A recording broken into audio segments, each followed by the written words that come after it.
Välkommen till labbet. Vi ska nu demonstrera hur en diffusion går till. Varsågod, Veronica. Tack så mycket. Här, det är mycket enkelt att visa vad en diffusion är för någonting. Man tar 2 glas. 1, 2. Saft! Vatten.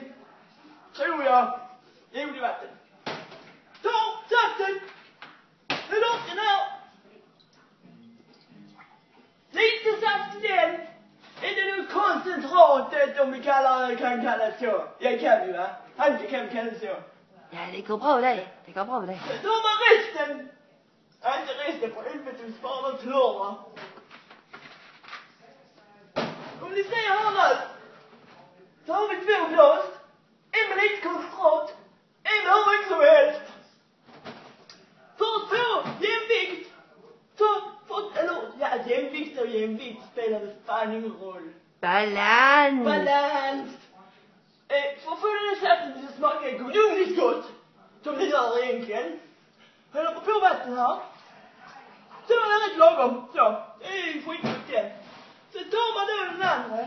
För att man ska få samma smak i bägge två. Så häller man på ännu mer vatten här. Så då har vi samma smak i bägge två. Du måste kontrollera det.